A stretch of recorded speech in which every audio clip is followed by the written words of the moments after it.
तुलना नकलची बंदर की कहानी। ये एक बहुत ही खूबसूरत जंगल था जहाँ कई जानवर रहते थे। उन्हीं जानवरों में एक नकलची बंदर भी था जो सभी जानवरों से तुलना करने की कोशिश किया करता था। दरअसल इस जंगल में एक ही बंदर था, इस वजह से वह अपनी जिंदगी से खुश नहीं था। रोजाना पेड़ों में उछल कूद से उसके दिन की शुरुआत होती, लेकिन जैसे ही वह किसी जानवर को देखता तो उसके जैसे बनने की कोशिश में लग जाता। उसे हमेशा अपने अंदर कमी नजर आती रहती। एक दिन बंदर तालाब के किनारे बैठा था। उसी समय उसे एक कछुआ तालाब के अंदर जाता हुआ दिखाई दिया। बंदर को लगा कि जैसे कछुआ धीरे धीरे चलकर पानी में तैर गया, उसी तरह वह भी कर सकता है। और फिर अगले ही पल वह धीरे धीरे फिसलते हुए तालाब के अंदर जा गिरा।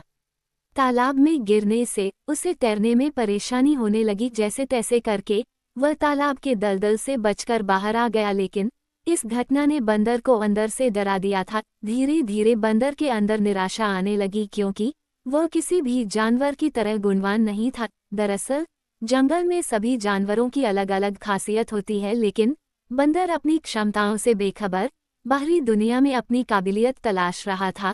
सभी जगह से असफल होने के बाद बंदर को लगने लगा कि उसे किसी और जगह जाना चाहिए ताकि वह अपने जीवन की पूरी संभावनाओं तक पहुंच सके। अगले दिन सुबह सुबह वह बिना किसी से कुछ कहे जंगल से बाहर जाने के लिए निकला। थोड़ा दूर पहुंचते ही उसे एक पहाड़ पर आग जलती हुई दिखाई दी। आग काफी नजदीक थी। बंदर को लगा कि शायद वहां कोई जानवर मदद की तलाश में हो, इसलिए वह आग की तरफ पेड़ों के सहारे पहुंच गया। आग के नजदीक पहुंचते ही बंदर को एक चिड़िया रोती हुई दिखाई दी। वह अपने बच्चों की मदद के लिए गुहार लगा रही थी, लेकिन किसी भी जानवर में दाहती आग को पार करने का साहस नहीं था।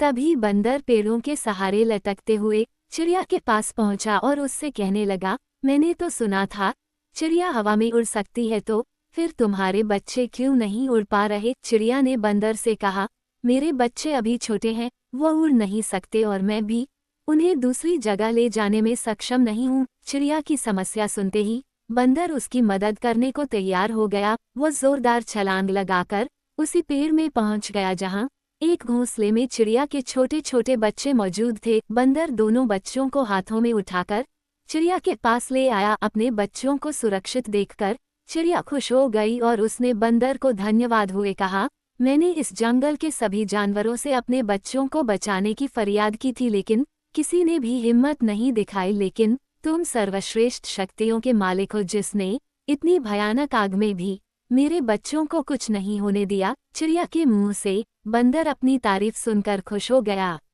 दरअसल आज तक जंगल में बंदर से किसी ने बात भी नहीं की थी। बंदर को लगने लगा था कि उसके अंदर कोई खास बात नहीं है, लेकिन आज मौके पर बंदर ने अपनी बहादुरी साबित करके जंगल में अपनी उपयोगिता सिद्ध कर दी थी। और अब उसे एहसास था कि उसे किसी की तरह बनने की जरूरत नहीं, बल्कि अपने आप को निखारने की है। बस फिर क्या था, उसने तय कर लिया कि वो इस जंगल को छोड़कर कभी नहीं जाएगा। वो हमेशा यहाँ रहने वाले जीव जंतुओं की मदद करता रहेगा। और इसी के साथ यह कहानी खत्म हो जाती है।